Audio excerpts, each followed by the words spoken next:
बहुत प्राचीन समय की बात है।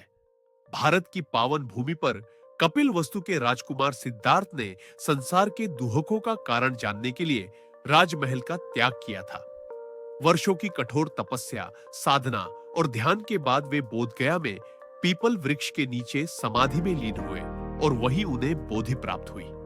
उसी क्षण से वे गौतम बुद्ध कहलाए, जिन्होंने मानवता को करुणा, अहिंसा, संयम और क्रोध पर विजय का मार्ग दिखाया। बुद्ध जानते थे कि संसार का सबसे बड़ा शत्रु बाहर नहीं, बल्कि मन के भीतर छिपा हुआ क्रोध है। क्रोध वह अग्नि है जो पहले स्वयं को जलाती है, फिर दूसरों को। एक बार भगवान बुद्ध श्रावस्ती नगर में जेतवन विहार में ठहरे हुए थे। वहां दूर दूर से लोग उनके उपदेश सुनने आते थे। राजा, व्यापारी, किसान, स्त्रियां, बच्चे, भिक्षु और अपराधी तक। बुद्ध किसी में भेद नहीं करते थे, उनके लिए सभी समान थे। उसी नगर में अंगुलीमाल नाम का एक युवक रहता था। वह अत्यंत क्रोधी था।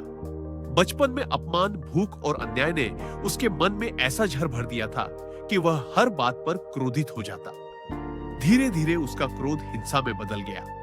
वह लोगों से झगड़ता, मारता पीटता और अंततः डाकू बन गया। लोग उसका नाम सुनते ही कांप जाते थे। अंगुलीमाल के मन में हमेशा आग जलती रहती थी। उसे लगता था, यह संसार ही बुरा है, सभी मेरे शत्रु हैं। उसका क्रोध उसे चैन से सोने नहीं देता, शांति से जीने नहीं देता। वह दिन रात बदले की भावना में चलता रहता। एक दिन उसने सुना कि नगर में कोई संत आया है जो बिना हथियार के लोगों के हृदय बदल देता है। लोग कह रहे थे, वह बुद्ध है, वह क्रोध को भी शांत कर देता है, क्रोध को शांत कर देता है। मैं देखता हूं यह बुद्ध कितना बड़ा है।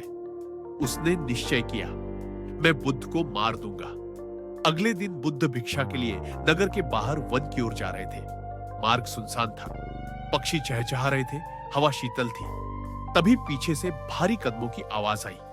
अंगुलीमाल तलवार लिए लाल आंखों से बुद्ध की ओर बढ़ रहा था। उसके मन में भयंकर क्रोध था। वह चिल्लाया, रुको! बुद्ध रुके नहीं, वह और तेज दौड़ा। फिर भी बुद्ध उससे आगे ही रहे। हालांकि बुद्ध सामान्य गति से चल रहे थे। वह और तेज दौड़ा, फिर भी बुद्ध उससे आगे ही रहे। हालांकि बुद्ध सामान्य गति से चल रहे थे। अंगुलीमाल थक गया। उसने चिल्लाकर कहा, मैं कह रहा हूं रुको। तब बुद्ध शांत स्वर में बोले, अंगुलीमाल, मैं तो रुक गया हूं, रुका तो तुम नहीं हो। अंगुलीमाल चौंक गया। तुम कह रहे हो कि तुम रुके हो? तुम तो चल रहे हो। बुद्ध बोले, मैं क्रोध, हिंसा और अहंकार से रुक चुका हूं, लेकिन तुम अभी भी क्रोध की दौड़ में भाग रहे हो। ये शब्द अंगुलीमाल के हृदय में वज्र की तरह लगे। उसके हाथ से तलवार गिर गई। उसकी आंखों से आंसू बहने लगे। अंगुलीमाल घुटनों के बल बैठ गया। भगवान, मेरा जीवन क्रोध की आग में जल गया। मैंने बहुत पाप किए हैं। क्या मेरे लिए भी मुक्ति संभव है? बुद्ध ने करुणा से उसकी ओर देखा। क्रोध करने वाला व्यक्ति बुरा नहीं होता, क्रोध ही उसे बुरा बना देता है। यदि तुम क्रोध छोड़ दो तो तुम भी शुद्ध हो सकते हो। अंगुलीमाल ने उसी क्षण बुद्ध के चरणों में सिर रख दिया। बुद्ध ने उसे भिक्षु बनने की अनुमति दी, लेकिन अंगुलीमाल का क्रोध तुरंत समाप्त नहीं हुआ। मन में पुरानी आदतें थी। जब लोग उसे देखते, पत्थर मारते, गालियां देते, वह क्रोधित हो जाता। वह बुद्ध के पास जाकर बोला, लोग मुझे अपमानित करते हैं, मुझे बहुत गुस्सा आता है। बुद्ध बोले, यदि कोई तुम्हें गाली दे और तुम स्वीकार न करो तो वह गाली किसके पास रह जाती है? जिसने दी। बुद्ध मुस्कुराए, बस ऐसे ही क्रोध को लौटाना सीखो। क्रोध को क्रोध से नहीं, केवल करुणा से जीता जा सकता है। क्रोध आग है, इसे पकड़ोगे तो हाथ जलेगा, फेंक दोगे तो शांत हो जाओगे। धीरे धीरे अंगुलीमाल का मन बदलने लगा। वह ध्यान करने लगा, मौन में रहने लगा। एक दिन एक स्त्री पीड़ा में बुद्ध के पास आई। वह रो रही थी। बुद्ध ने अंगुलीमाल से कहा, तुम जाकर उसे शांति का संदेश दो। अंगुलीमाल डर गया। लोग मुझे देखकर डरते हैं। बुद्ध बोले, अब तुम वही नहीं हो। जब अंगुलीमाल उस स्त्री के पास गया, उसके शब्दों में क्रोध नहीं, करुणा थी, और वही क्षण उसके जीवन का मोड़ बन गया। एक महान भिक्षु बना।